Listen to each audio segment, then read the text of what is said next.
గురుర్బ్రహ్మా గురుర్విష్ణుః గురుర్దేవో మహేశ్వరః గురు సాక్షాత్ పరబ్రహ్మ తస్మై శ్రీ గురవే నమః. స్థాపకాయ చ ధర్మస్య సర్వధర్మస్వరూపిణే అవతార వరిష్టాయ శ్రీ తత్వానంద స్వామినే నమః. మా గురువరేణ్యులు శ్రీ తత్వానంద స్వామి వారి శ్రీ చరణములకు ప్రణామాలు ఆచరిస్తూ ఈరోజు యోగా శిబిరాల ఆనంద మహోత్సవానికి విచ్చేసిన భగవద్భక్తులకు, యోగా మిత్రులకు, అతిథులకు, శ్రేయోభిలాషులకు అందరికీ హృదయపూర్వకమైన నమస్కారాలు. ఈరోజు చాలా సంతోషదాయకం. ఎందుకనంటే భారతదేశానికి పొరుగు దేశంతో యుద్ధ వాతావరణం ఏర్పడింది, కొంత యుద్ధం కూడా జరిగింది. అలాంటి యుద్ధం క్రమంగా తగ్గుముఖం పట్టి ఒక అంగీకారానికి వచ్చినట్లుగా నిన్నటి వార్తలు మనకి తెలియజేస్తూ ఉన్నాయి. భారతదేశం మొదటి నుండి కూడా శాంతియుతమైనటువంటి దేశం, యోగభూమి, వేదభూమి, జ్ఞానభూమి. జ్ఞానం కలిగినటువంటి వాళ్ళు విచక్షణతో వ్యవహరిస్తారు. యోగం మనకి జ్ఞానాన్ని ప్రసాదిస్తుంది, ఆలోచింపజేస్తుంది. ఏ పని చేస్తే మనిషి వ్యక్తిగతంగాను, కుటుంబంలో ఒక సభ్యుడిగాను, సంఘంలో బాధ్యత కలిగిన పౌరుడిగాను, విశ్వంలో విశ్వనరుడిగాను సుఖంగా శాంతియుతంగా జీవించగలుగుతాడు అనే విషయాన్ని యోగం చాలా ప్రణాళికాబద్ధంగా తెలియజేసింది. యోగాభ్యాసులుగా మనందరికీ ఆ విషయం బాగా అవగాతం అయి ఉంటుంది. ఎందుకని అంటే యమ, నియమ, ఆసన, ప్రాణాయామ, ప్రత్యాహార, ధారణ, ధ్యాన, సమాధులు అనేటటువంటి 8 అంగాలు, అష్టాంగాలతో కూడి ఉన్నటువంటి యోగంలో ఆసన ప్రాణాయామాలు భౌతికంగా మనం అభ్యాసం చేస్తూ ఉంటే తత్పూర్వం యమ నియమాలు చెప్పబడ్డాయి. యమ నియమాలలోనే మనిషిని ఆలోచింపచేసే లక్షణం, ఆ ఆలోచన ద్వారా తీసుకున్నటువంటి మంచి నిర్ణయాన్ని మనిషి తన జీవితకాలంలో పాటించటం ద్వారా కలిగే ప్రయోజనం చక్కగా వర్ణింపబడ్డాయి. అందులో యమములో అహింస, సత్యం, అస్తేయం, బ్రహ్మచర్యం, అపరిగ్రహం అనే అత్యద్భుతమైన మూల సూత్రాలు 5 ఉన్నాయి. ఈ 5 కూడా కులాలకి, మతాలకి, ప్రాంతాలకి, భాషలకి అతీతంగా ప్రపంచ మానవులందరూ కూడా తెలుసుకోవాలి. ఎందుకని వీటిని తెలుసుకోవాలి అంటే ఇవి మానవ జాతి యొక్క పురోగతికి మూల సూత్రాలు. అందుకనే యోగం విశ్వయోగం.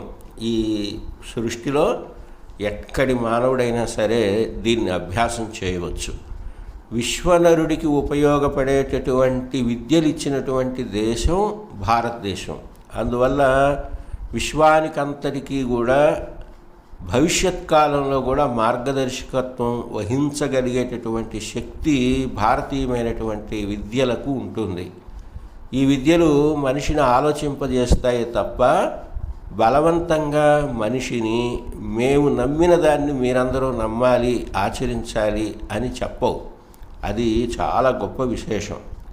యమంలో ఉన్నటువంటి అహింసాతత్వం సత్యనిష్ట, అస్థేయం, ఇతరుల యొక్క ధనాన్ని వాంఛించకుండా ఉండడం, బ్రహ్మచర్య పాలన, అపరిగ్రహం, ఏ రకమైన ప్రతిఫలాన్ని కోరుకోకుండా నిష్కామ్యంగా పనిచేయటం, ఇవన్నీ కూడా ఉత్తమ మానవ సమాజానికి చాలా అవసరం.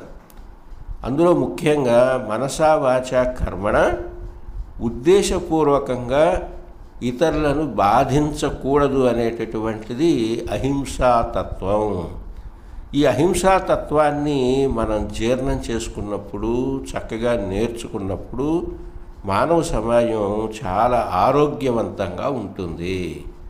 అందువల్ల భారతదేశంలో ఆరాధనా విధానాలు కూడా అనేక రకాలుగా ఉంటాయి. కొందరు విగ్రహారాధన చేస్తారు, కొందరు తమ మనస్సుతోనే ధ్యానంలోకి వెళ్ళి జ్ఞాన ఉపాసన చేస్తారు, కొంతమంది సేవనే దైవ కార్యంగా భావించి సేవలు చేస్తూ ఉంటారు. విగ్రహాన్ని పూజించడం ద్వారా కలిగే నిగ్రహం కూడా చాలా గొప్పది, అది భక్తి మార్గం. అలాగే దేహానికి ఆహారాన్ని మితం చేసి హితమైన ఆహారాన్ని తీసుకుంటూ ప్రశాంతంగా ధ్యానం చేసుకునే మార్గం యోగ మార్గం. ఇక ఎలాంటి ప్రతిఫలాన్ని అపేక్షించకుండా మానవ సమాజానికి, తోటి మానవ సమాజానికి సేవలు అందించేటటువంటి మార్గం కర్మ మార్గం. అంటే భక్తి, యోగం, జ్ఞానం, కర్మ అనేటటువంటి 4 రకాల ఆరాధనా విధానాలు మనకి భారతీయమైనటువంటి వేదాంతంలో, జీవన విధానంలో కనిపిస్తాయి.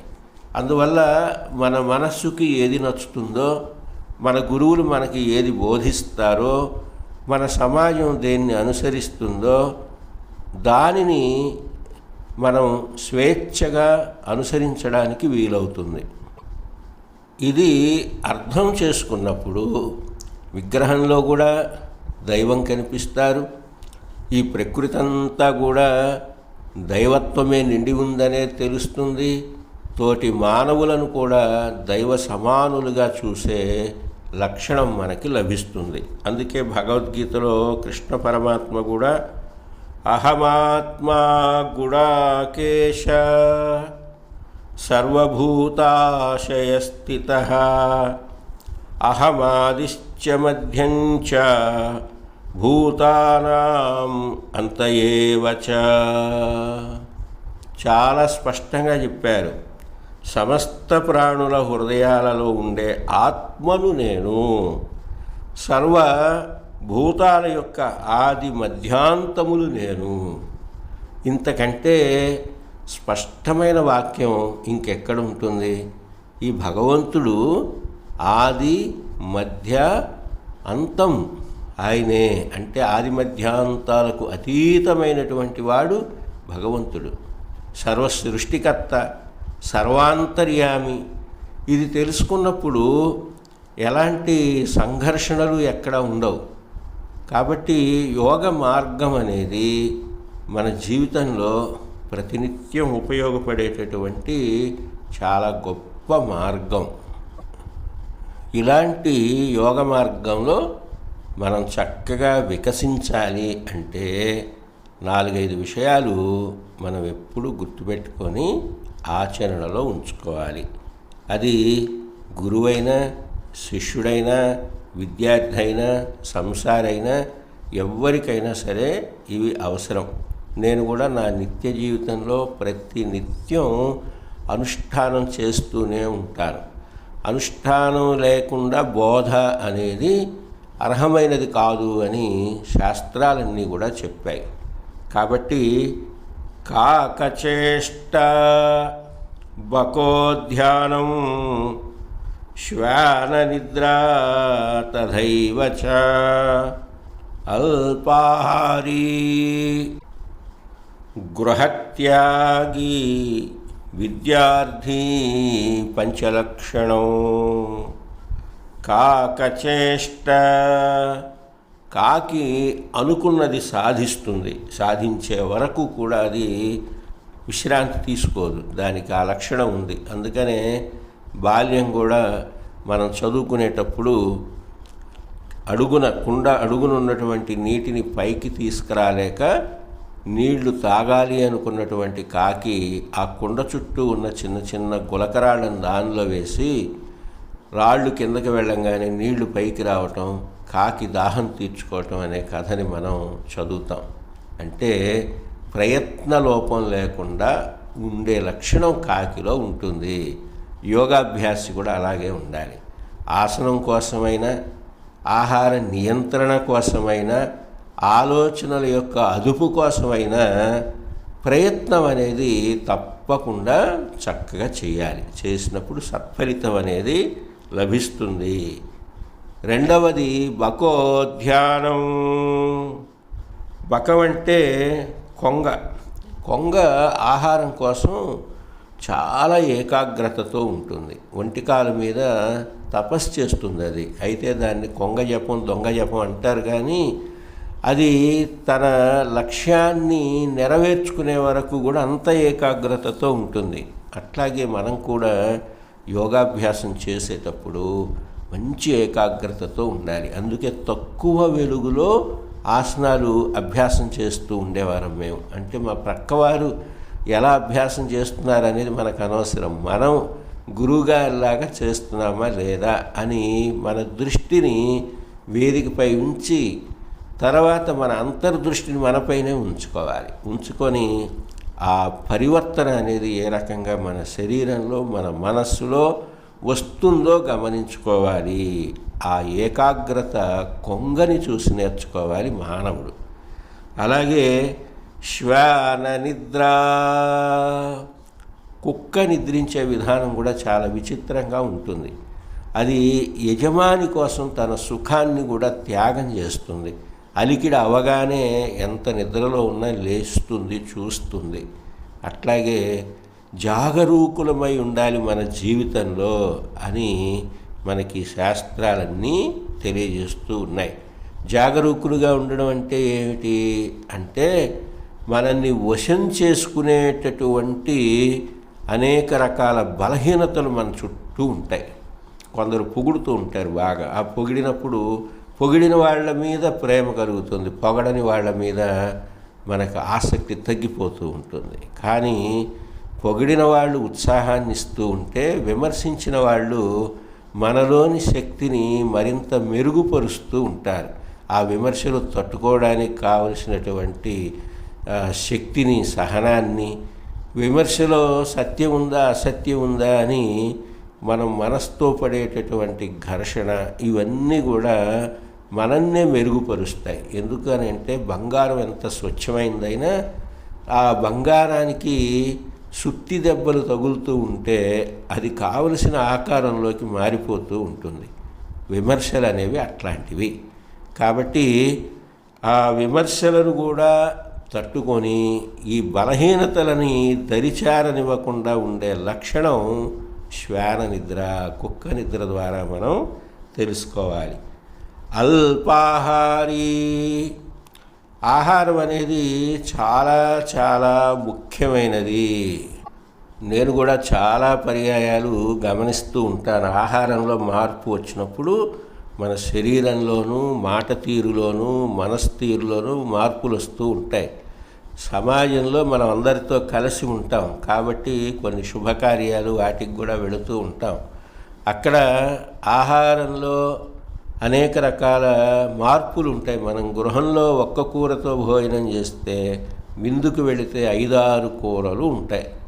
అయితే ఆహారంలో మార్పు వచ్చినప్పటికీ కూడా మనం ఉదయాన్నే యోగాభ్యాసం చేసే సమయానికి తగినంత నీరు సేవించి ఆ మరుసటి రోజు ఆహారాన్ని తక్కువగా తీసుకొని మరలా తిరిగి మన దేహాన్ని, మనస్సుని స్వస్థానంలోకి తీసుకురావాలి.